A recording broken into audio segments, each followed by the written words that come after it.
Maya Reynolds stares at the airline CEO across the boardroom table, her newly acquired company ownership papers in hand. The same man who had her dragged off his plane yesterday now sweats profusely as she announces, "Today isn't about revenge, it's about transformation." Before we dive into this incredible story, where are you watching from today? Drop your location in the comments below. If this opening grabbed your attention, hit that like button and subscribe to join our community of story lovers. Now let's rewind 24 hours to see how Maya Reynolds went from being humiliated in front of an entire plane to owning the airline that wronged her. The Atlanta International Airport buzzed with activity as Maya Reynolds strode purposefully through the terminal. At 37, she carried herself with the confidence earned from building Reynolds Security Solutions, from a small startup to one of the most respected cybersecurity firms in the country. Her charcoal Armani suit was impeccable, her leather briefcase containing contracts worth millions, and the exhaustion behind her eyes was the only hint of the 70-hour week she had just completed. Flight 2887 to San Francisco would give her 6 precious hours to prepare for tomorrow's crucial investor meeting. Maya had booked her first-class ticket 3 months in advance, ensuring she would have the space and quiet needed to finalize her presentation. Boarding for Skystar Airlines Flight 2887 to San Francisco will begin momentarily, announced the gate agent. We'll start with our first-class passengers and those needing special assistance. Maya gathered her belongings and approached the gate, boarding pass and platinum membership card in hand. The gate agent smiled, scanned her ticket, and wished her a pleasant flight. Yet the moment Maya stepped onto the aircraft, she sensed something was off. Flight attendant Brenda Wilson was greeting first-class passengers with practiced warmth until her eyes landed on Maya. Her smile faltered, her gaze flicking between Maya's face and her boarding pass. "I'll need to verify your ticket," Brenda said, holding out her hand expectantly. Maya handed over her boarding pass. "Seat 3A by the window." Brenda studied the ticket with unusual scrutiny. "And this is your boarding pass?" "Yes," Maya replied calmly, though confusion began to stir. "I booked it 3 months ago." Behind her, a white businessman in his 50s was welcomed aboard without any verification. Then another, and another. None were asked to show their boarding passes a second time. "There seems to be some confusion about your seat assignment," Brenda said, her voice carrying enough for nearby passengers to hear. "Would you mind stepping aside while I verify this with the gate?" Maya maintained her composure.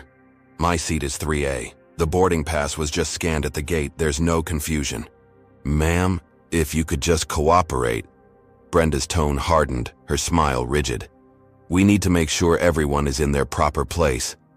The implications weren't lost on Maya. She'd faced this kind of confusion before. The sudden scrutiny. When she entered spaces others didn't expect to see someone who looked like her. "Is there a problem?" A deep voice interrupted. Captain Richard Whitfield had emerged from the cockpit, his authoritative presence immediately changing the dynamic. "This passenger insists she has a first-class seat," Brenda explained, emphasizing insists as though Maya's claim was dubious. Captain Whitfield gave Maya a once-over, his expression revealing nothing as he took the boarding pass from Brenda. "Ms. Reynolds," he read aloud, "I see the issue. We've had some seat assignment changes. Perhaps you might be more comfortable in our economy section today?" Maya felt her pulse quicken but kept her voice steady. "My ticket is for first class, seat 3A. I paid for that seat, I booked it months in advance, and I would like to sit in the seat I purchased." Other passengers had begun boarding now, creating a bottleneck as the confrontation continued. Among them was Thomas Blackwell, a wealthy tech investor who slowed as he passed, taking in the scene with evident interest. "I understand your frustration, ma'am," Captain Whitfield said, his condescending tone making it clear he didn't understand at all. "But as captain, I need to ensure all passengers are seated appropriately. And what exactly is inappropriate about me sitting in the seat I purchased?" Maya asked, her patience wearing thin. The captain lowered his voice. "Let's not make a scene. I'm offering you a solution." "The solution is to honor my ticket," Maya replied. Whitfield's smile vanished.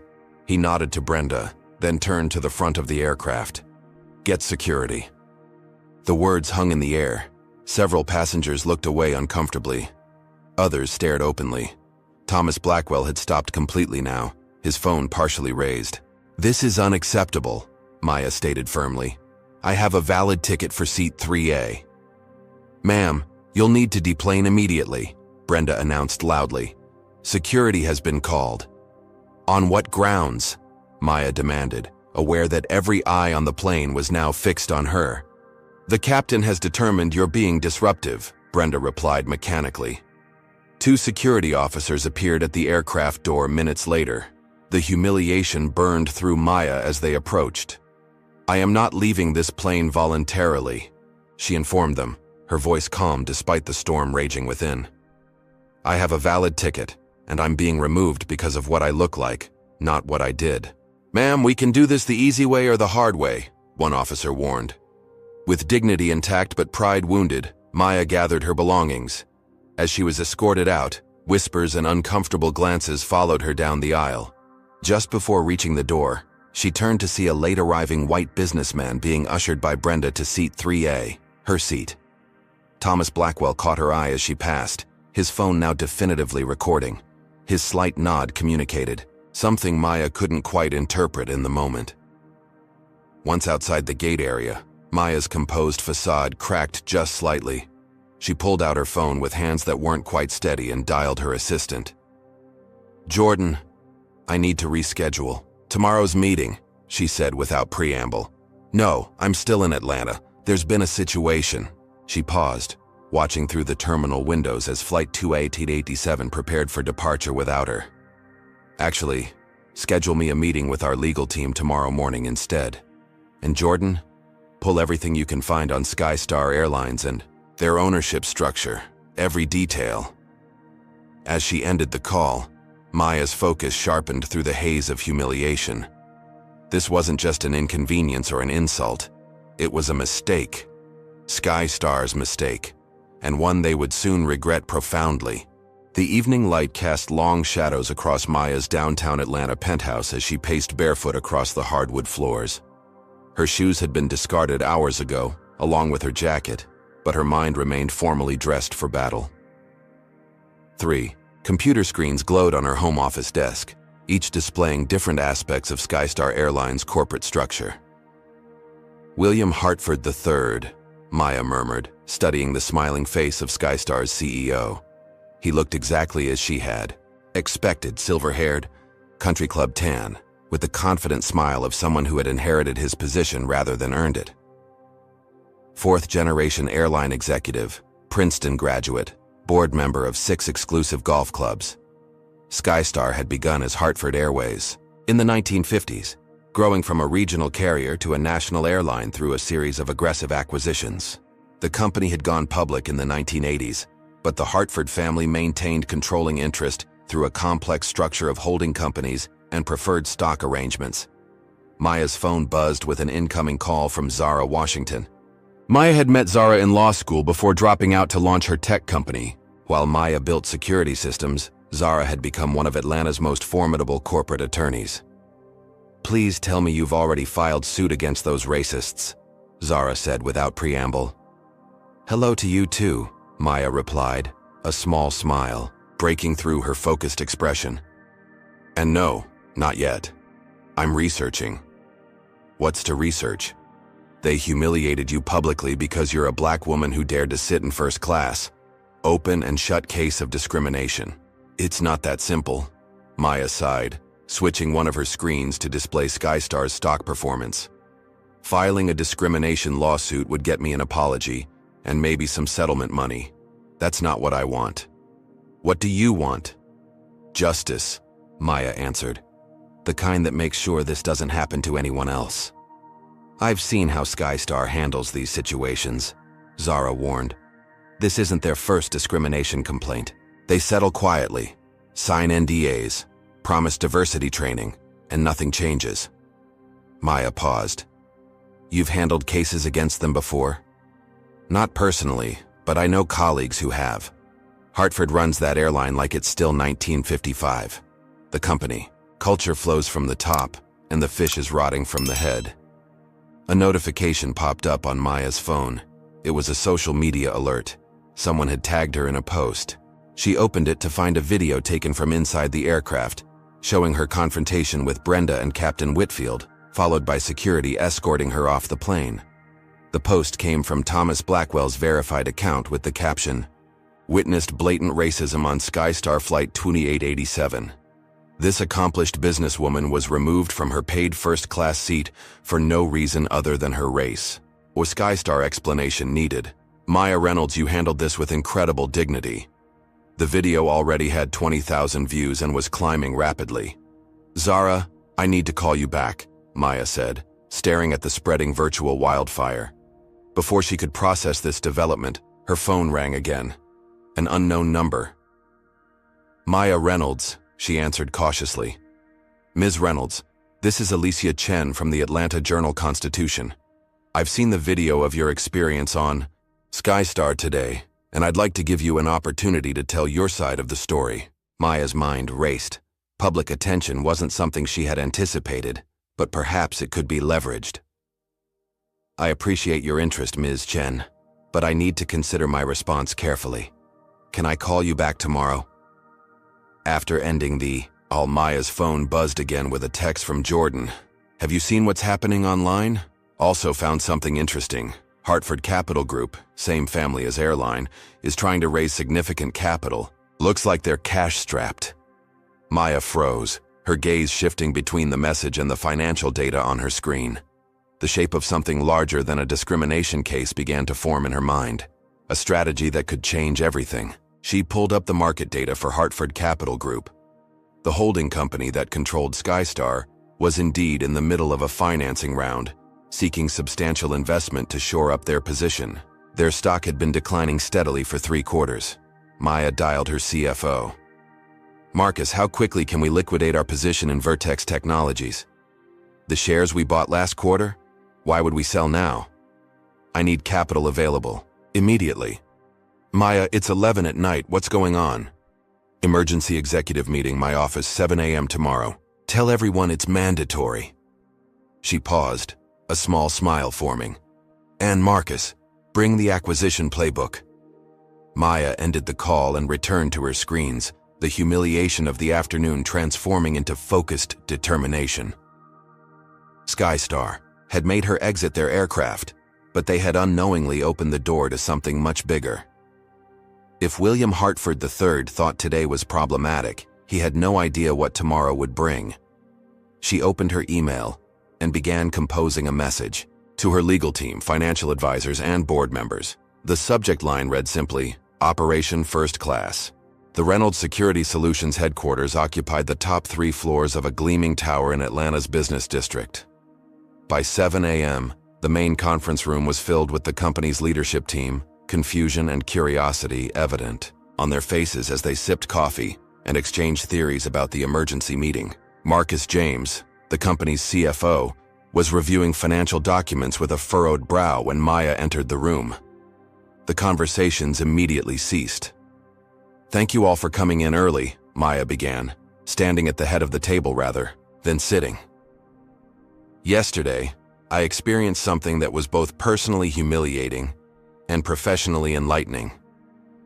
She recounted the incident on the Skystar flight, her voice matter-of-fact and devoid of the emotion she had felt in the moment. As she spoke, her assistant Jordan displayed the social media response on the main screen.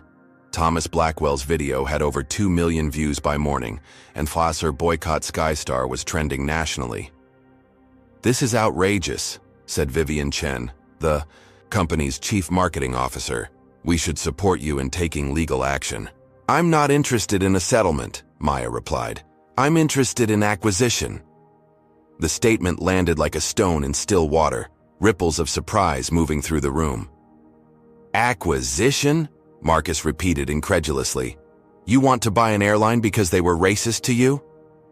"I want to buy an airline because I've identified a strategic opportunity," Maya corrected. "Skystar's routes align perfectly with our client expansion plans in the western states. Their technology infrastructure is outdated, creating security vulnerabilities we're uniquely positioned to address. And most importantly, their parent company, Hartford Capital Group, is desperately seeking capital infusion to cover significant debt obligations coming due next quarter. She nodded to Jordan, who switched the display to a corporate structure chart. The discrimination I experienced isn't an isolated incident. It's symptomatic of systemic problems within SkyStar's culture, problems that are affecting their bottom line through lawsuits, customer dissatisfaction, and employee turnover. The Hartford family has run this company into the ground while maintaining practices that belong in the last century. Marcus shook his head. Maya, I understand you're angry, but this is a massive diversion of company resources for what feels like a personal vendetta. Is it really wise to risk our company's stability this way? Asked Deanna Foster, the operations director. Let me ask you this, Maya responded, her voice level. If I had come to you with this acquisition target last week, showing you their vulnerable financial position, their strategic route alignment with our growth plans, and the opportunity to acquire a distressed asset at below market value, what would you have said? The room fell silent as her point registered. The personal element doesn't cloud my judgment, it cleared it, Maya continued. SkyStar was already a potential acquisition target on my radar. Yesterday's events simply accelerated my timeline and provided unique leverage. The conference room door opened, and Zara Washington entered, carrying a leather portfolio.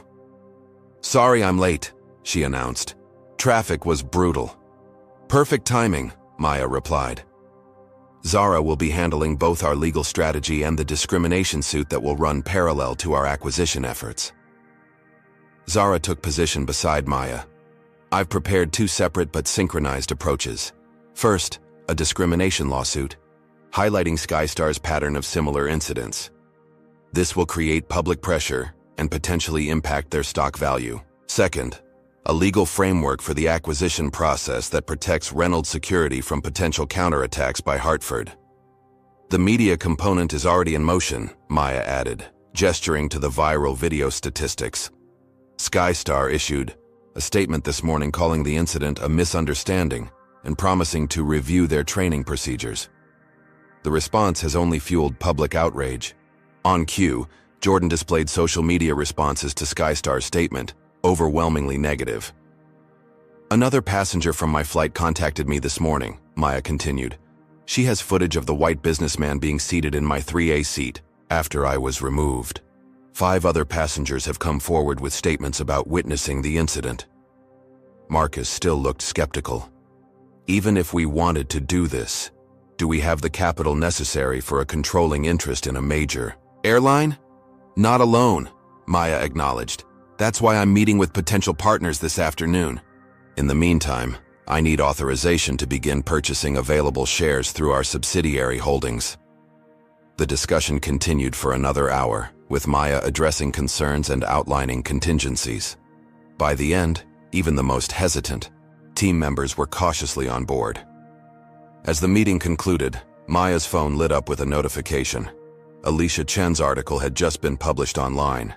Tech executive removed from first-class seat, discrimination or misunderstanding. Maya had given a carefully crafted interview that morning, appearing reasonable and measured while letting the facts speak for themselves. The article included SkyStar's weak response and noted the company's previous discrimination complaints. By noon, SkyStar's stock had dropped 7%.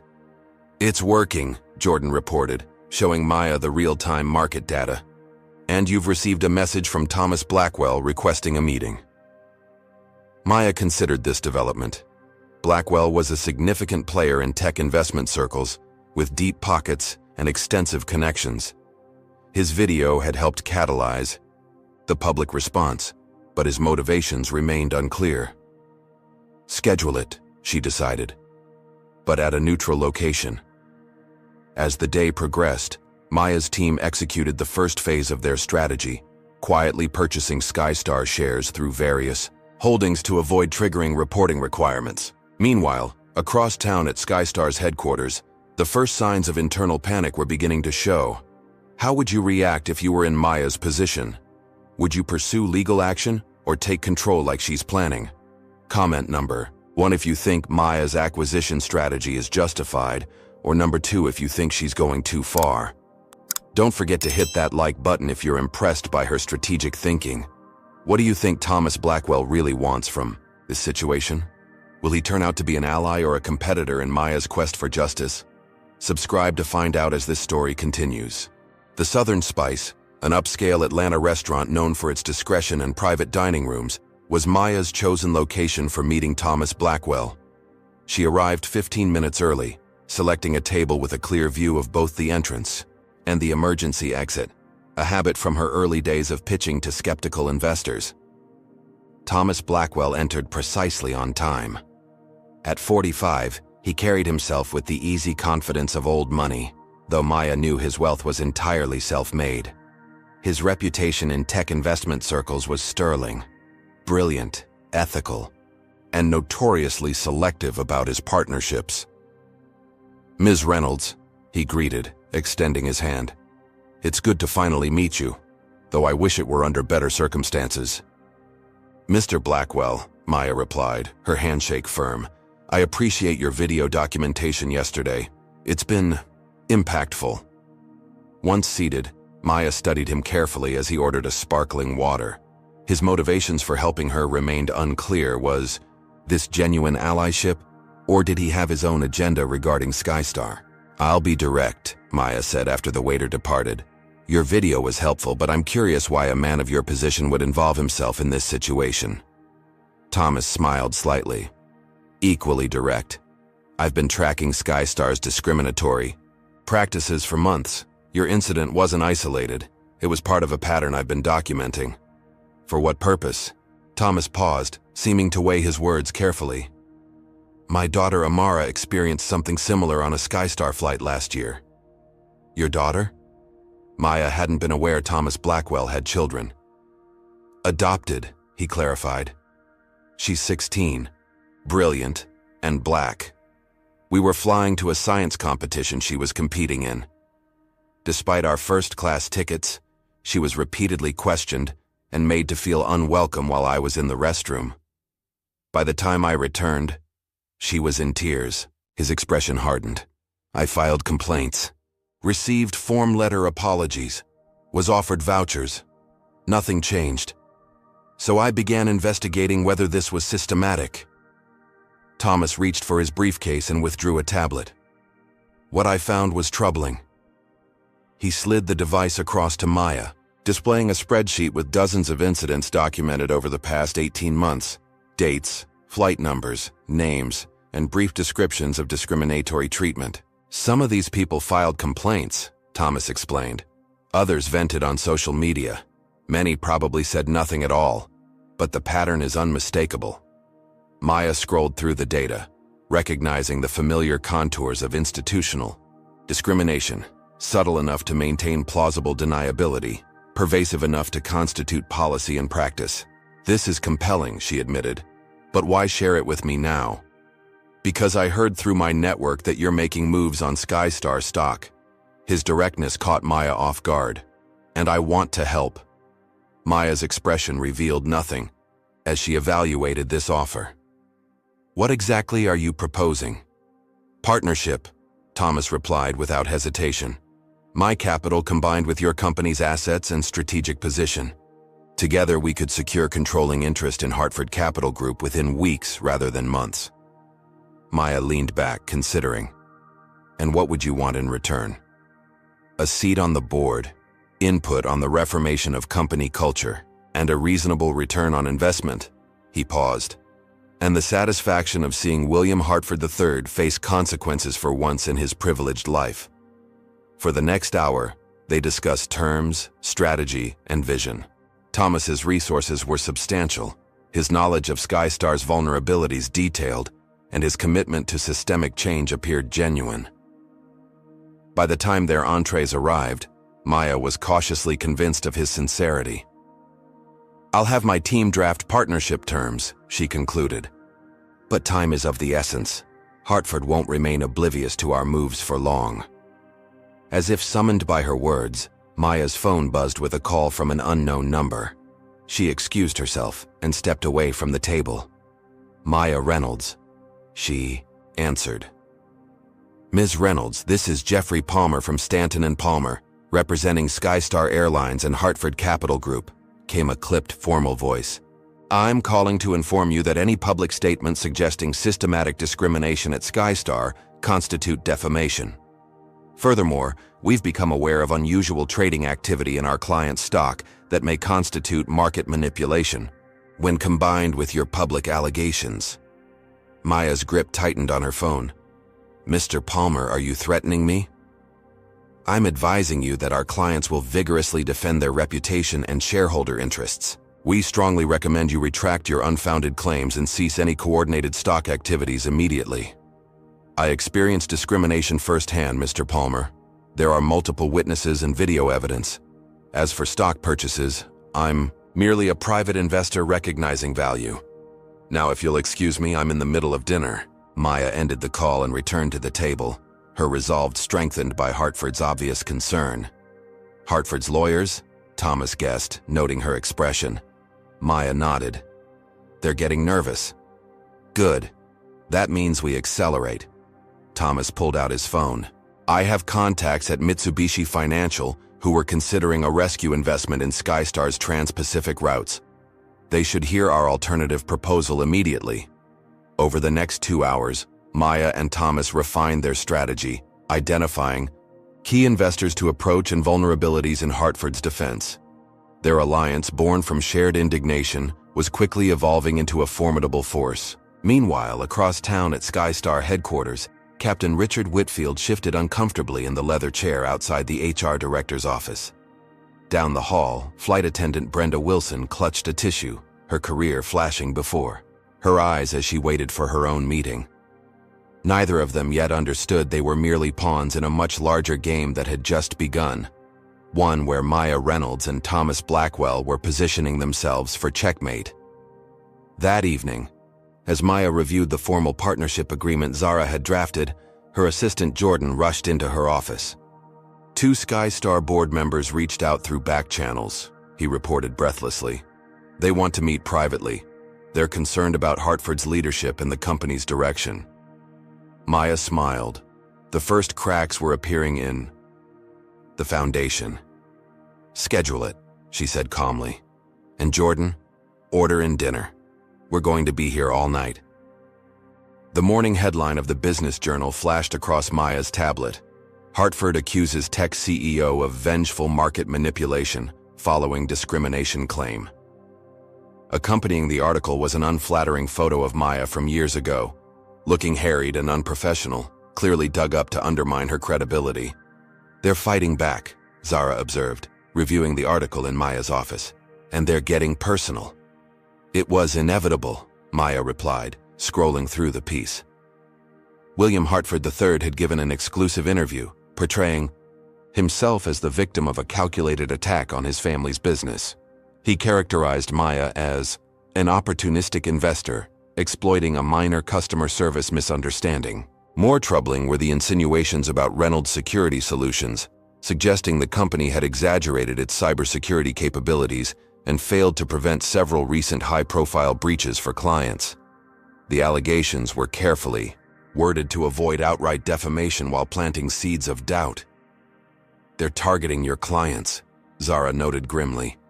Hartford must have connections at Glendale Insurance. They just happened to mention your firm lost their contract last quarter. We didn't lose it. We declined to renew because their internal practices created security vulnerabilities they refused to address, Maya corrected, though she knew the distinction would be lost in the public narrative. Her phone buzzed with a text from Marcus. Bradford Technologies CEO called, concerned about media allegations. Wants reassurance our acquisition moves won't impact their security implementation. Before Maya could respond, Jordan appeared at her door. 3 more client calls holding. The Washington Post is requesting comment on Hartford's claims that you're using racial allegations as a smokescreen for a hostile takeover. And there's a tabloid piece running about your childhood in South Atlanta. Maya's jaw tightened. She had worked hard to keep her difficult upbringing private. The housing project where she'd grown up, her mother's struggles with addiction, the scholarship that had been her escape route. None of it was shameful, but it was hers to share or withhold, as she chose. They're trying to distract us and force us to play defense, Maya assessed. Zara, file for an emergency injunction against the most damaging false claims. Jordan, set up a call with our top 10 clients to reassure them directly. And get Thomas on the line. We need to push back strategically. Within hours, the battle had intensified on multiple fronts. While Maya's legal team fought the defamation in court, Thomas Blackwell was experiencing his own backlash. My partners at Elevation Capital are questioning my involvement, he informed Maya during their emergency strategy call. Hartford has friends on their board. They're suggesting my judgment is compromised by personal feelings about my daughter's experience. Are you wavering? Maya asked directly. Not a chance, Thomas replied firmly. But we need to change the narrative. Playing defense won't work. Maya nodded, though he couldn't see it through the phone. It's time to release some of our evidence. By afternoon, selected portions of Thomas's research began appearing in business publications and social media. Internal Skystar emails showing customer complaints about discrimination being routinely dismissed. Statistics on the airline's hiring and promotion patterns revealing stark disparities. Testimonials from former employees about unwritten policies regarding treatment of minority passengers in premium cabins. The response was immediate and powerful. Former Skystar diversity officer Imani Johnson, who had been fired after raising concerns about company culture, gave an explosive interview detailing how her recommendations had been systematically ignored and how she'd been marginalized for advocating change. Skystar and the discrimination airlines trended nationally. The company's stock dropped another 12% before trading was temporarily halted. Then came Hartford's desperate countermove. Maya's team intercepted information that Skystar was in rushed negotiations to sell to Continental Airways, a friendly corporation that would preserve the current management structure and effectively block any takeover attempt. They're trying to sell before we can buy, Marcus reported during an emergency meeting. Continental has submitted a letter of intent. They're moving to close within 72 hours. Maya's team worked through the night to block the maneuver, filing regulatory objections and reaching out to Continental's board members with evidence of the liabilities they would be acquiring. Jordan, running on coffee and determination, discovered critical information in Hartford's transportation regulatory filings. There were safety violations that were covered up, he reported, placing the documents on Maya's desk at 3 a.m. Hartford personally intervened to have the reports modified. If the Federal Transportation Authority knew about this, Maya immediately contacted her regulatory affairs consultant, a former FTA commissioner. By dawn, the FTA had announced a special investigation into Skystar's compliance and safety records. Continental Airways abruptly withdrew their purchase offer. As the sun rose on the third day of the battle, Maya received a call from a number she didn't recognize. When she answered, the voice on the other end was both familiar and surprising. Ms. Reynolds, William Hartford. The airline CEO's tone was strained but cordial. I think it's time we spoke directly. One business leader to another. Maya's grip tightened on her phone. I'm listening. This situation has escalated unnecessarily, Hartford said, his practiced charm evident even through the phone. We both know how these media storms work. Facts get distorted. Emotions run high. I'd like to propose a resolution that benefits everyone. What did you have in mind? Maya asked neutrally. Skystar is prepared to offer you a substantial settlement for your unfortunate experience, a public apology, and a seat on our board to help guide our diversity initiatives moving forward. His tone suggested he was bestowing a great honor. In return, you would cease your current market activities and make a joint statement with me about our shared commitment to improvement. Maya let the silence stretch for several seconds before responding. Mr. Hartford, I appreciate your call, but this isn't about money. It's about accountability. Everyone has a price, Ms. Reynolds, Hartford replied, his charm slipping slightly. Name yours. That's where you're mistaken, Maya said calmly. Some things can't be bought. Dignity is one of them. Systemic change is another. Don't be naive, Hartford's voice hardened. You're playing a game with rules you don't understand against people who've been winning for generations. Perhaps that's exactly why the rules need to change, Maya replied. Goodbye, Mr. Hartford. As she ended the call, Maya felt a renewed clarity of purpose. Hartford had revealed his fundamental misunderstanding of her motivation. He believed this was a negotiation, when in fact it was a reckoning. She turned to find Jordan standing in her doorway, his expression tense. "What is it?" she asked. "Our primary financing bank just called. They're withdrawing their commitment letter for the acquisition funding." He swallowed hard. Hartford got to them. Maya absorbed this setback, her mind already racing toward alternatives. "Contact the Urban Investment Coalition. Tell them I need to meet with their leadership today." "The minority-owned banking consortium? But they don't have the capacity for this scale of—" "They will if they form a syndicate," Maya interrupted, "and they'll understand exactly why this matters beyond the balance sheet." By sunset, Maya had secured alternate financing through an unprecedented coalition of minority-owned financial institutions, each contributing what they could to a syndicated loan structure. The terms were less favorable than her original bank had offered, but the capital would be there when needed. As she finally returned to her apartment that night, exhausted but undeterred, Maya reflected on how quickly a simple airplane seat had transformed into something far more significant. This was no longer just about her experience or even about Skystar Airlines. It had become about challenging a system that had operated unchecked for too long. Tomorrow would bring new battles. Hartford would not surrender his family legacy without using every weapon at his disposal. But for the first time since this began, Maya was certain of one thing. She would not be the one removed from her seat this time. The conference room at Reynolds Security Solutions had transformed into a war room. Digital dashboards displayed Skystar's stock performance, media sentiment analysis, and acquisition progress in real time. Zara's legal team occupied one end of the long table, while financial analysts and strategists filled the other. At the center, Maya and Thomas reviewed documents that had just arrived via secure courier. These were extracted from Skystar's document retention system by a whistleblower, Thomas explained, his voice low despite their privacy. They were scheduled for deletion tomorrow. Maya scanned the internal emails, her expression darkening. With each page, the correspondence, primarily between William Hartford III and his executive team, revealed a corporate culture far more toxic than even she had suspected. "Look at this," she said, pointing to an email from Hartford to his VP of Customer Experience.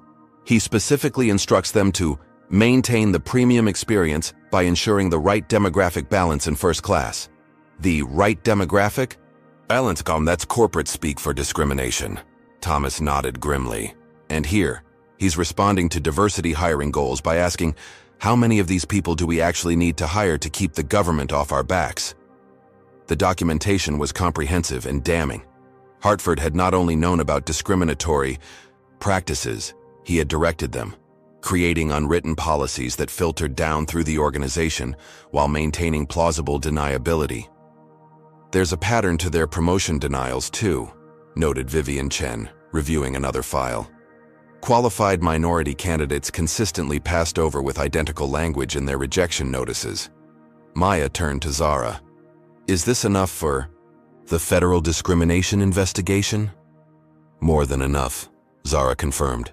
This establishes that the discrimination was systematic and directed from leadership. The question is how to use it strategically. We need to be careful, Thomas warned. If we just leak this to the press, Hartford could claim the documents are fabricated or taken out of context. We need official validation. Maya considered their options. We take it to the federal investigators first. Let them authenticate the documents and incorporate them into their official investigation. As her team began preparing the evidence for submission, Maya's phone buzzed with a message from an unknown number. This is Brenda Wilson, flight attendant from Skystar 2887. Need to talk privately. Important information. Maya showed the message to Thomas and Zara. It could be a trap, Zara cautioned. Hartford trying to get you to say something they could use against you. Or she could be another potential whistleblower, Thomas countered. Either way, we should hear what she has to say. Maya agreed to meet Brenda at a public cafe near Centennial Park, with Zara at a nearby table and security personnel stationed discreetly throughout the venue. When Brenda arrived, she looked nothing like the confident flight attendant who had questioned Maya's right to sit in first class. Her uniform was replaced by casual clothes, her professional makeup absent, and her hands trembled slightly as she clutched her purse. "Thank you for meeting me," Brenda began, her voice barely above a whisper. "I want to apologize for what happened on that flight." Maya's expression remained neutral. "I appreciate that, but I'm more interested in why it happened." Brenda glanced around nervously before leaning forward. "We were trained to do it. Not officially, not in writing, but the message was clear. Profile and protect, they called it, making sure first class maintained its expected atmosphere. Meaning keeping people who look like me out," Maya stated flatly. Brenda nodded, shame evident in her expression. "There were incentives, better routes, schedule preferences for those who maintained standards. Captain Whitfield was the worst. He would check the first-class manifest before every flight and make comments about maintaining the Skystar experience." "Why are you telling me this now?" "Because they're making me the scapegoat," Brenda replied, her voice breaking slightly. "HR called me in yesterday. They're building a case to fire me for failure to follow customer service protocols. They're saying I acted alone against company policy." Maya studied the woman across from her. "Do you have documentation? Anything proving these directions came from above?" "Some. Training materials with coded language about passenger compatibility and maintaining cabin harmony. Text messages from supervisors. And I recorded my meeting with HR yesterday when they tried to make me sign a statement taking full responsibility. This was exactly the kind of corroborating evidence they needed. Proof that Maya's experience wasn't an isolated incident, but part of a systematic pattern directed from the highest levels." "I was wrong," Brenda admitted quietly. "Not just on that flight, but every time I went along with it. I told myself I was just doing my job, but..." She trailed off. Maya felt an unexpected complexity of emotions. This woman had been the face of her humiliation, but she was also, in many ways, another victim of Hartford's toxic culture.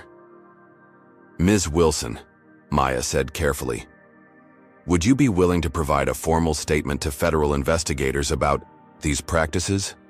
Brenda hesitated only briefly before nodding. "Yes, it's time someone stood up to them."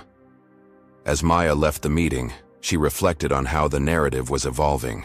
What had begun as her personal experience of discrimination was revealing itself as something much more pervasive, a corporate culture built on exclusion and prejudice, where employees were incentivized to discriminate and punished for inclusivity. Back at headquarters, Thomas was waiting with more developments. "We've found financial connections between Hartford and Senator Whitman," he reported, referring to a powerful legislator who had repeatedly blocked airline industry diversity requirements. Campaign contributions through multiple shell companies, a vacation property jointly owned through LLCs, and Hartford's daughter interned in his office. The pieces were coming together, not just Skystar's discriminatory practices, but the broader system that enabled them. Maya immediately forwarded this information to their contacts at the Federal Investigation Team. Later that afternoon, a troubling report reached Maya's team. Sources at Skystar suggested Hartford was considering filing for Chapter 11 bankruptcy protection to prevent the takeover. "It's a desperate move," Marcus assessed.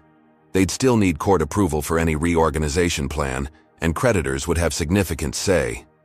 But it could delay us long enough for Hartford to find another exit strategy," Maya pointed out. She quickly convened a team to develop contingencies for the bankruptcy scenario, working with bankruptcy specialists to prepare for every possible maneuver Hartford might attempt.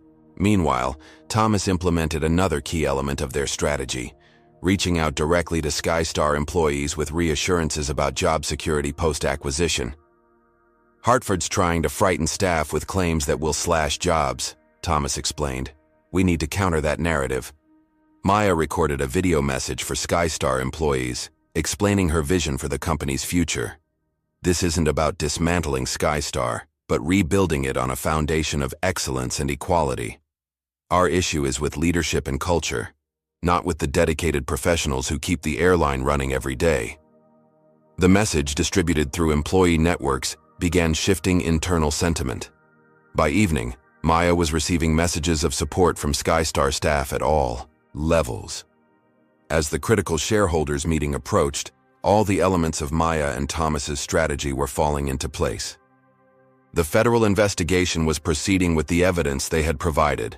The alternative financing was secured. The public narrative had shifted decisively against Hartford. And perhaps most importantly, they had assembled the shareholder votes needed for a narrow but decisive victory. What would you do if you discovered a company's leadership was deliberately promoting discrimination? Comment number 1 if you would publicly expose them immediately, or number 2 if you would build a strategic case like Maya. If you're impressed by how Maya is handling this situation, hit that like button to show your support. Do you think Brenda deserves a second chance, or should Maya replace all staff involved in discrimination? How far should companies go to transform toxic cultures? Subscribe to see how Maya handles the confrontation with Hartford in the next part of this incredible story. The morning of the SkyStar emergency shareholders meeting dawned clear and bright, contrasting sharply with the storm brewing inside the company's gleaming headquarters. Maya arrived flanked by Thomas, Zara, and a team of legal and financial advisors. Security personnel eyed them warily as they approached the reception desk. Maya Reynolds and associates for the shareholders meeting, Maya stated calmly. The receptionist glanced nervously toward a man in a dark suit who stood nearby, clearly awaiting their arrival. He stepped forward with a forced smile. Ms. Reynolds, I'm Robert Townsend, SkyStar's corporate secretary. I must inform you that this meeting is for verified shareholders only. How fortunate that we qualify, Zara replied, presenting documentation of their stock ownership and proxy voting rights. As holders of 22% of outstanding shares and representatives for an additional 31% through proxy, we'll need seating for our entire team. Townsend's smile faltered as he reviewed the paperwork. There appears to be some confusion about the proxy submissions. Perhaps we should discuss this privately before. There's no confusion, Mr. Townsend, Thomas interrupted firmly. The proxies were properly filed and acknowledged by your office last week. Any attempt to block legitimate shareholder representation would constitute securities fraud. After several tense minutes and hushed phone consultations, Townsend reluctantly led them to the boardroom where the meeting would take place. As they entered, the tension in the air was palpable. Board members and executives clustered in small groups, conversations halting as Maya and her team appeared. William Hartford, III, sat at the head of the long mahogany table, his silver hair perfectly coiffed, his expression a mask of practiced confidence. Only the slight tightening of his jaw betrayed his recognition of Maya. Beside him sat his son, William IV, and several other executives Maya recognized from her research. Ms. Reynolds, Hartford acknowledged with a curt nod. I see you've brought an entourage.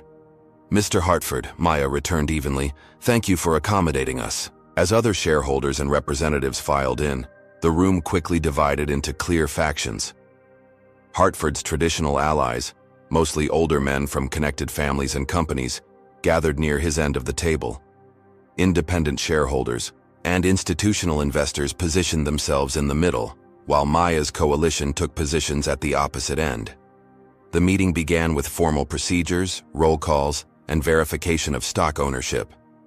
Throughout these preliminaries, Hartford maintained an air of confident control, though Maya noticed him repeatedly glancing at a tablet where vote tallies were presumably being updated in real time. When the time came to address the core issue, the no confidence vote in current management and the proposed change in controlling interest, Hartford rose to speak first. Distinguished shareholders and board members, he began, his voice resonating with practiced authority. We face an unprecedented attempt to seize control of this company through manipulation of public sentiment and exploitation of a single customer service incident.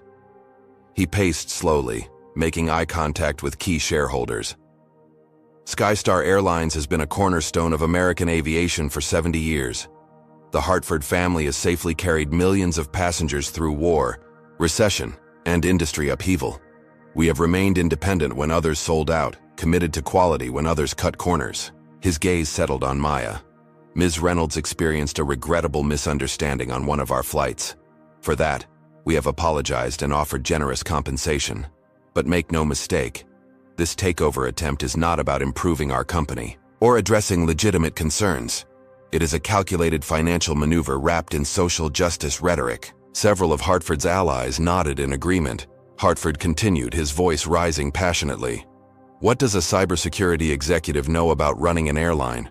What experience does Ms. Reynolds have managing a company with 12,000 employees and a fleet of 137 aircraft? This is not about creating value for shareholders or improving service for customers. This is about revenge, pure and simple. He returned to his seat at the head of the table, gesturing expansively. The Hartford family built this airline from nothing.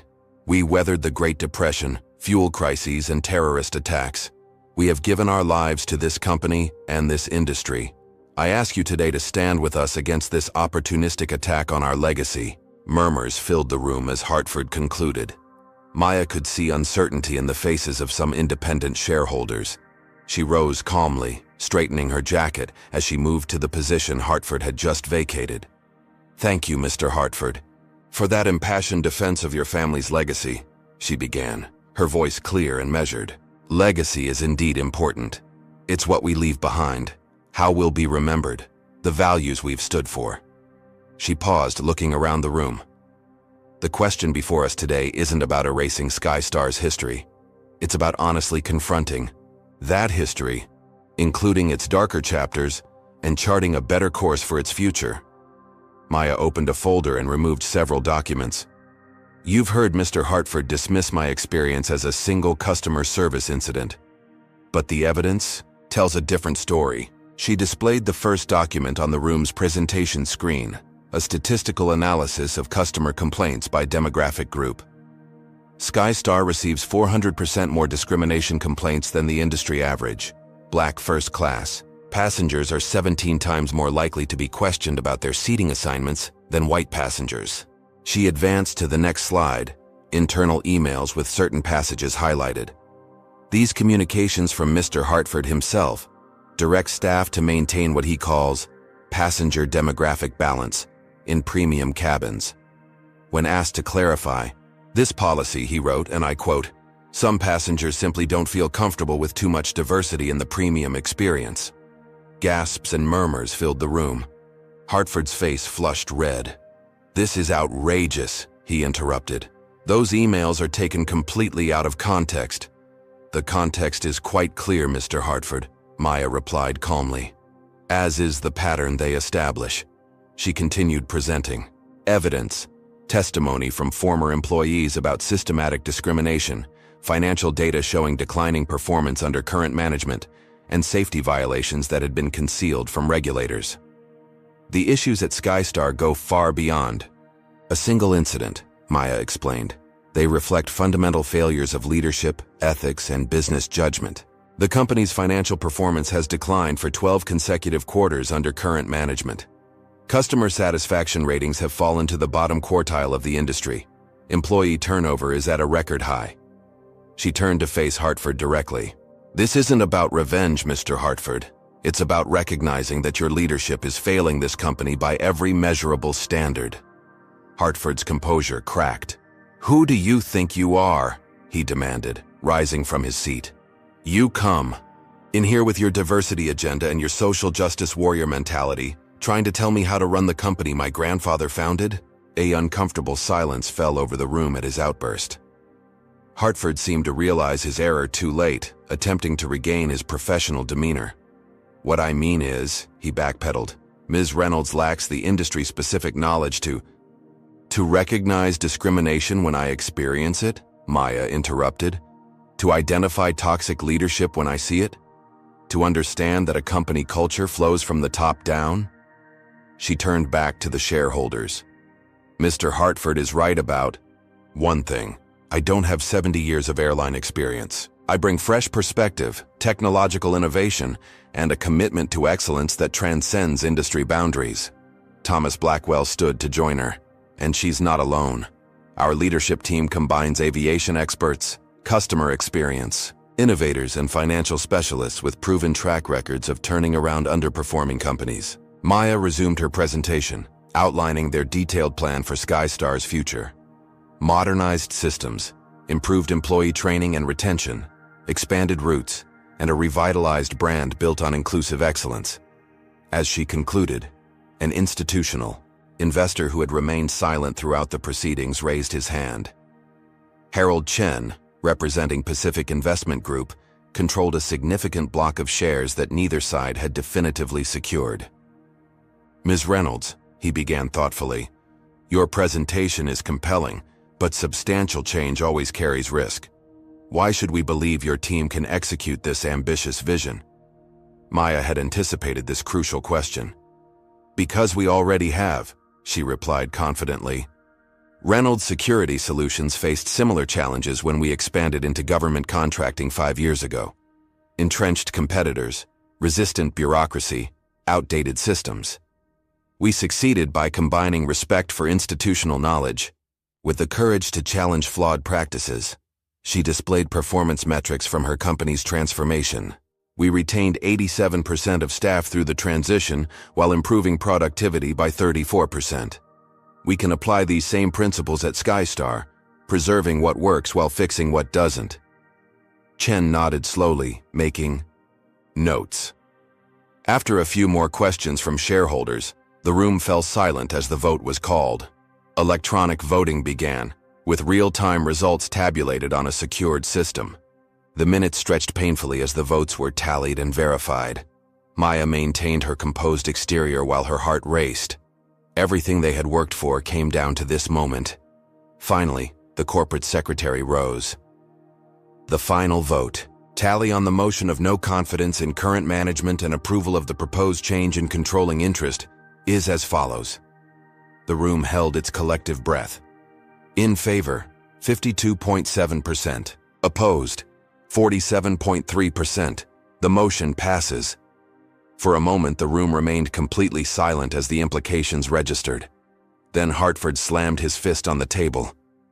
"This is not over," he declared, his voice shaking with anger. "I'll challenge this vote. I'll take this to every court in the land if necessary." "That's your right, Mr. Hartford," Maya acknowledged calmly. "But as of this moment, control of this company has legally transferred to the new shareholder coalition. Any interference with that transition would violate corporate governance regulations." Hartford rose, leaning toward Maya with barely contained fury. "You have no idea what you've done," he hissed, low enough that only those nearby could hear. "You think you can just walk in and take what my family built? You'll regret this." Security personnel shifted uncomfortably, uncertain whose orders they should now follow. Maya addressed the tension directly. "Mr. Hartford, this transition can be professional and dignified, or it can be unnecessarily contentious. The choice is yours, but the outcome remains the same." For a terrible moment, it seemed Hartford might escalate further. Then his son touched his arm gently, whispering something in his ear. The older man's shoulders sagged almost imperceptibly before he straightened again, gathering his dignity around him like armor. "I'll expect my attorneys to be contacted regarding the transition," he said stiffly before turning to leave the boardroom. As the door closed behind him, the atmosphere in the room transformed. Board members who had been silent throughout the proceedings now approached Maya and Thomas to introduce themselves. Employees who had observed from the periphery exchanged hopeful glances. Maya allowed herself one brief moment of satisfaction before turning to the task at hand. "Ladies and gentlemen," she addressed the remaining attendees, "we have a lot of work to do. I suggest we begin immediately." Within hours, transition teams were in place throughout SkyStar's headquarters. As Maya walked through the offices, she felt the weight of 12,000 livelihoods now connected to her decisions. The victory was just the beginning. The real challenge, transforming a company's culture while preserving its strengths, still lay ahead. That evening, as Maya prepared to address SkyStar employees via livestream, she received a text from Jordan. "Brenda Wilson is waiting in the lobby. Says she wants to help with the training reforms." Maya smiled slightly. From first-class confrontation to company-wide transformation in less than a week, a journey neither she nor Brenda could have imagined when their paths first crossed. "Send her up," Maya replied. "We need everyone who believes in what we're building. Maya's first week as controlling shareholder of Skystar Airlines unfolded in a whirlwind of 18-hour days, emergency meetings, and critical decisions that would shape the company's future. She established temporary headquarters in a conference room on the executive floor, walls covered with organizational charts, performance metrics, and transition timelines. "We need to stabilize operations first," Maya instructed her leadership team during their dawn meeting. "Passengers shouldn't feel disruption during the transition. Then we address the culture, systems, and brand, in that order." Department. Heads filed in throughout the morning, many appearing apprehensive about meeting their new leader. Maya made a point of listening more than speaking in these initial interactions, identifying which executives were open to change and which were entrenched in Hartford's way of thinking. "The flight operations team is solid," Thomas reported after his meetings. "They're focused on safety and efficiency, mostly untouched by the cultural issues. Customer service and booking systems are where the discriminatory practices were most entrenched." Maya nodded. "We'll need an all-hands meeting as soon as possible. People are anxious and rumors are spreading." By noon, Maya stood on a makeshift stage in the company's largest hangar, surrounded by hundreds of employees while thousands more watched via live stream. The atmosphere crackled with uncertainty and hope in equal measure. "I know many of you are wondering what happens next," Maya began, her voice echoing through the cavernous space. "Let me start by addressing your most immediate concern: your jobs." She paused, making eye contact with the maintenance workers, flight attendants, and office staff nearest to her. Skystar employs 12,000 talented professionals who keep this airline running safely and efficiently every day. You are this company's greatest asset, not its problem. Our issue was with leadership and culture, not with you." Visible relief rippled through the crowd. "That said, changes are coming," Maya continued. "Starting today, we're implementing a zero-tolerance policy for discrimination of any kind against passengers or fellow employees. Every complaint will be taken seriously, investigated thoroughly, and addressed appropriately." She outlined the other immediate changes: an independent review board for past discrimination complaints, revised training for customer-facing staff, and a confidential channel for employees to report concerns. "I'm not here to punish people for following directions they were given," Maya emphasized. "I'm here to change those directions and create a company where excellence and equality go hand in hand." As the meeting concluded, Maya noticed both tears and smiles among the assembled staff. Change was always difficult, but for many, it appeared to be welcome. Later that afternoon, word reached Maya that Captain Richard Whitfield had submitted his resignation rather than face review of his conduct. She wasn't surprised. Men like Whitfield rarely adapted well to accountability after years of unchecked authority. More unexpected was Brenda Wilson's request for a meeting.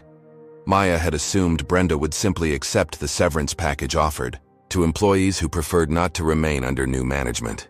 "Ms. Reynolds," Brenda began tentatively when they met in Maya's temporary office, "I expected to be fired immediately." "That would be the easy decision," Maya acknowledged, "but not necessarily the right one." Brenda's hands twisted nervously in her lap. "What happened on that flight? I've had a lot of time to think about it. I was wrong, but I was also following what I'd been taught was company policy." "Unofficial policy," Maya corrected. "Yes," Brenda admitted. "We never saw it in writing, but the message was clear in training, in which employees received praise and promotions, in the coded language supervisors used." Maya studied the woman carefully. "Why are you here, Ms. Wilson?" "Because I want to help fix it," Brenda replied, meeting Maya's gaze directly for the first time. "I know the training inside and out, where the problematic elements are embedded, how the biases are reinforced. I can help identify every aspect that needs to change." Maya considered the proposal. There was poetic justice in having the flight attendant who had challenged her first-class ticket now working to prevent such incidents in the future. More practically, Brenda's insider knowledge could accelerate the reform process. "You'll work with our training revision team," Maya decided. 3-month probationary period. "Your insights will be valuable, but your actions moving forward will determine your future with this company." Brenda nodded, relief evident in her expression. "Thank you for the second chance. I won't waste it." As Brenda left, Thomas entered, with updates from the financial team. The market's responding positively, stocks up 16% since the takeover. Analysts are cautiously optimistic about our turnaround plan. "And Hartford?" Maya asked. "Lawyering up as expected, but our position is legally solid. His more concerning move is a media offensive. He gave an inflammatory interview calling the takeover reverse racism and suggesting we'll implement hiring quotas that compromise safety." Maya shook her head. "We won't dignify that with a direct response. Our actions and results will speak louder than his accusations." In the days that followed, Maya implemented a methodical transformation strategy. Rather than making sweeping changes all at once, she focused on gathering data and understanding the organization from the ground up. To truly comprehend the passenger experience, Maya booked a Skystar flight incognito, traveling in both economy and first class to observe staff behaviors and systems firsthand. What she witnessed confirmed the scope of the challenge ahead. Subtle biases embedded in seemingly neutral procedures, from how upgrades were processed to how passenger complaints were handled. Following this experience, Maya invited former customers who had filed discrimination complaints to headquarters, personally apologizing and soliciting their input on concrete improvements. These conversations led to immediate changes in booking, systems, and seat assignment protocols. "The issue isn't just explicit discrimination," Maya explained to her team after these meetings.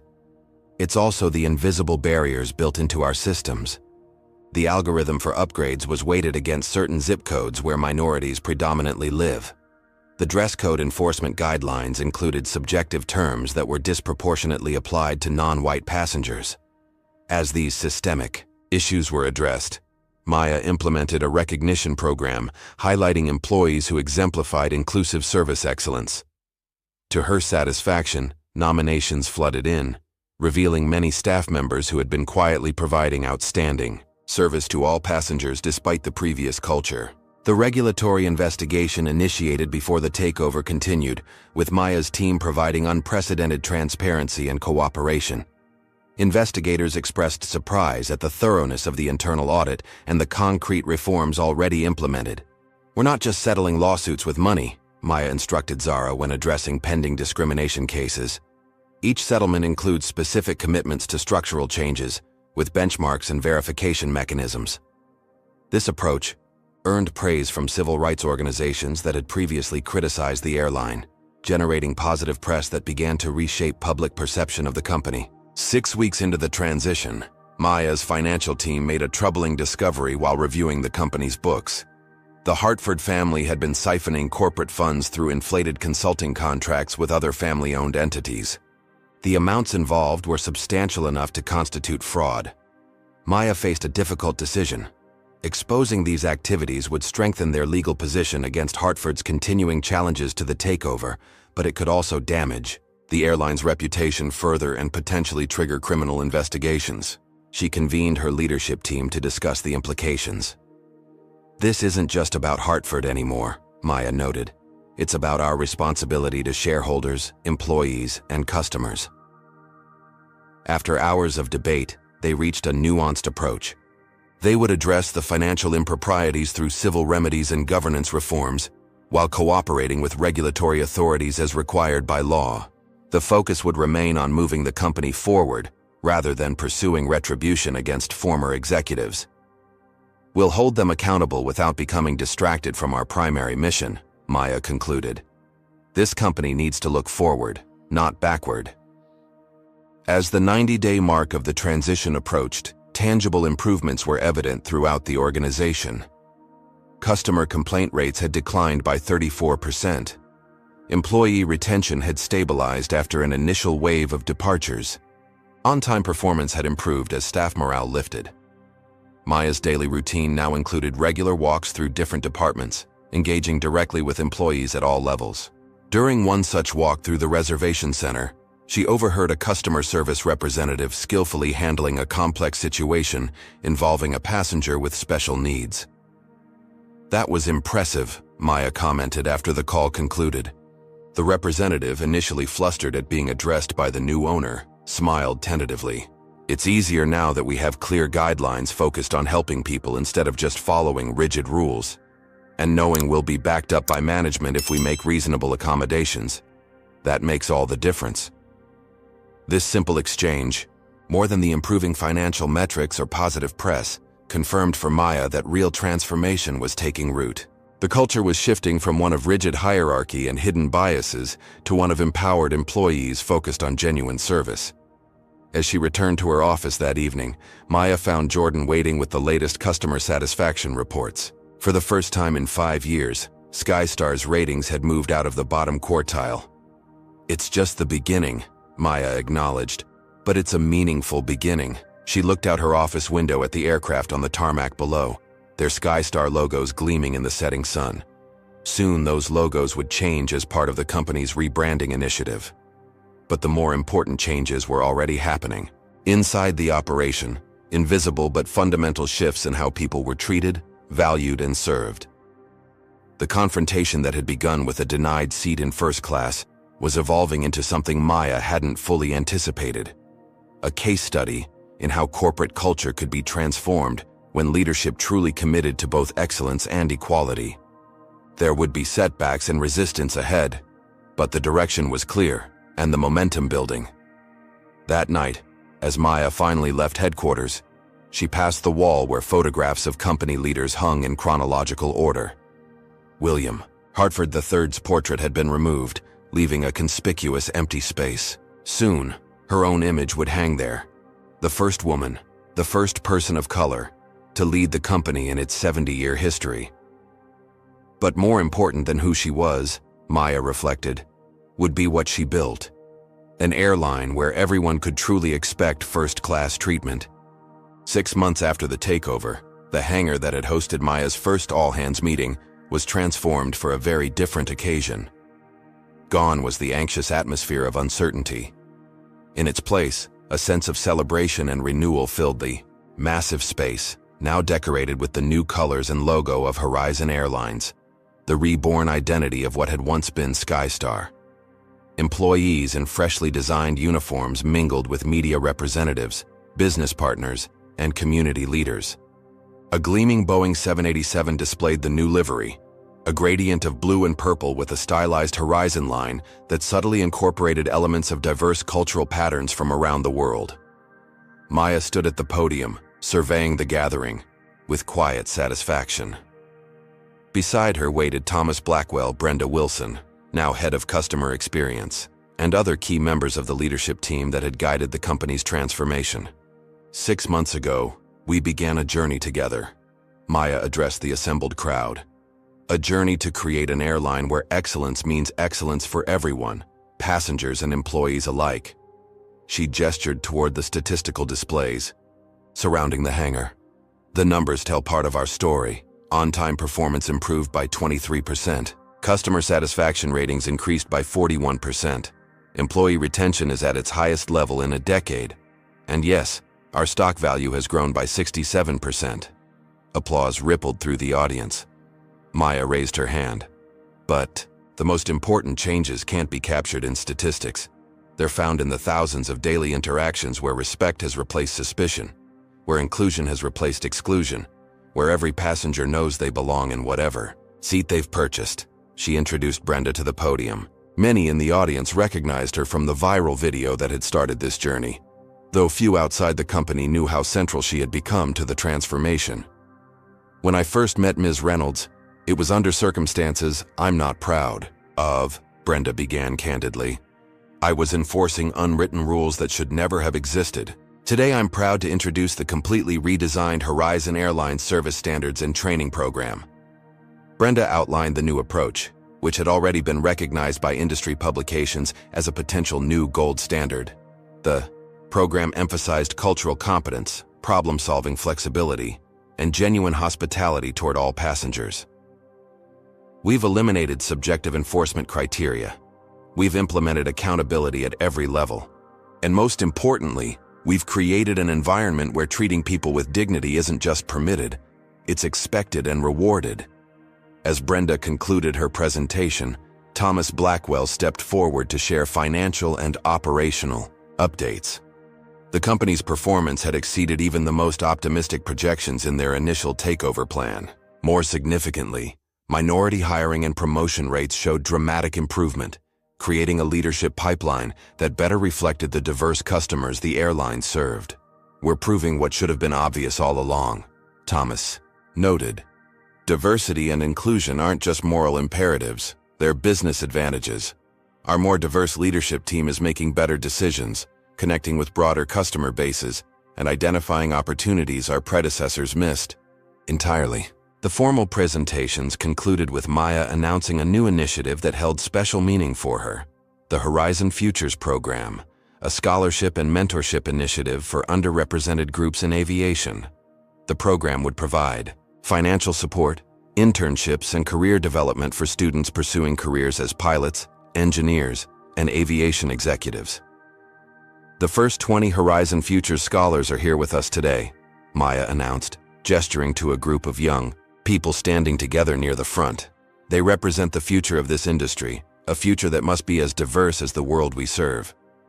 As the ceremonial portion of the event transitioned to a reception, Maya circulated among the guests, accepting congratulations, but mainly listening to employees share stories about the changes they'd experienced. One conversation particularly touched her: a veteran maintenance supervisor describing how his team's suggestions were finally being heard and implemented after years of being ignored under previous management. Later that afternoon, Maya slipped away from the main event to fulfill a personal commitment.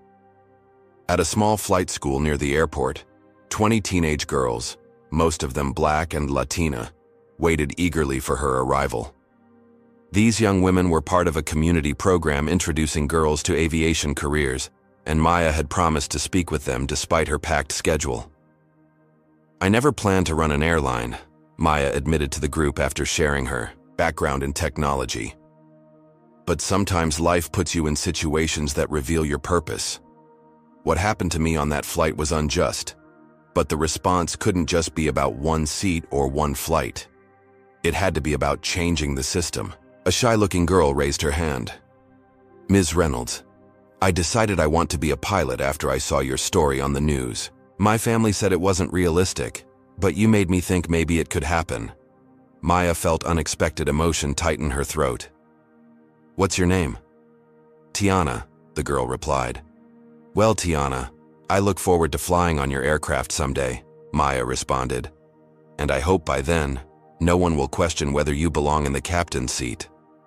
The following week, Maya attended her first annual shareholders meeting as Horizon's controlling investor. The contrast with the confrontational takeover meeting couldn't have been starker. Where tension and animosity had reigned, now there was confidence and optimism as record profits and satisfaction scores were presented. As the formal meeting concluded, Maya found herself reflecting on the improbable journey from humiliated passenger to industry leader. The transformation had required vision and persistence, but also the contributions of countless employees who had embraced the opportunity for change. For her final act of the day, Maya boarded the inaugural flight of Horizon's flagship route, the very same Atlanta to San Francisco route, where she had been denied her seat 6 months earlier.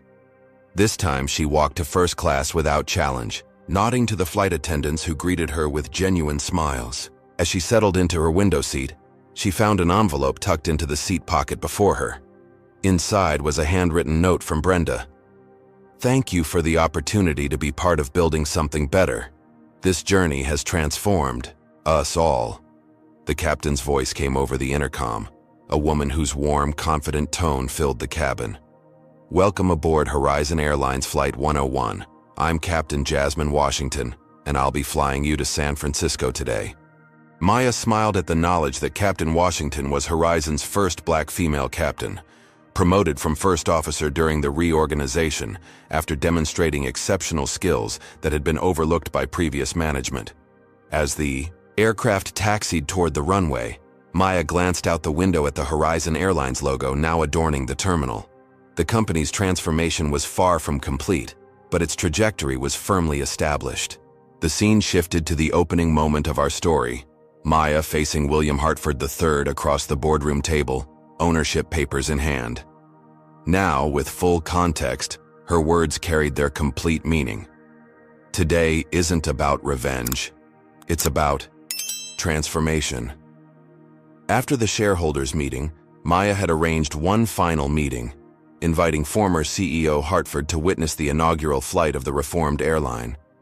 Most of her advisors thought she was crazy to extend the invitation, and few expected him to accept. But to everyone's surprise, he had appeared looking uncomfortable but present. "Why did you want me here?" he had asked suspiciously as they stood watching the aircraft preparations. "Because you should see what your airline can become," Maya had replied. "This was never about taking your seat, Mr. Hartford. It was about creating new ones for everyone who deserves them." As Horizon Flight 101 lifted into the clear blue sky, Maya Reynolds watched Atlanta recede below, the city where she had built her first company and now her second. The future stretched before her like the horizon itself, not a destination but a continuous journey toward what could be. Maya's journey teaches us that true justice often requires more than just individual redress. It demands systemic transformation. When faced with discrimination, she could have settled for compensation or legal victory, but she recognized that the problem was rooted in organizational culture and leadership. By acquiring the airline, Maya created lasting change that benefited thousands of employees and passengers. The story reminds us that accountability matters at every level. From flight attendants to CEOs, we all contribute to the environments we create. Brenda's evolution from enforcing discriminatory policies to helping reform them demonstrates that people can grow when given the opportunity and proper guidance. Perhaps most importantly, Maya's approach shows that business success and ethical leadership are not opposing forces. They're complementary. By building a more inclusive airline, she improved both moral standards and financial performance. Excellence and equality reinforced each other. The transformation of SkyStar into Horizon Airlines stands as a powerful reminder that no discriminatory system is too entrenched to change when confronted with determined leadership, strategic thinking, and a clear moral vision. Sometimes the most effective response to injustice isn't just to claim your rightful seat, it's to rebuild the entire vehicle. What moment in Maya's journey resonated most with you? Was it her dignity when facing discrimination, her strategic brilliance in the boardroom, or her compassion in giving Brenda a second chance? Share your thoughts in the comments below. If you believe in creating a world where everyone receives first-class treatment regardless of their appearance, hit that subscribe button and join our community of storytellers and changemakers. Your like on this video helps spread Maya's powerful message to others who need to hear it. Thank you for joining us on this journey from injustice to transformation. Remember, sometimes the greatest changes begin with a single moment of standing your ground.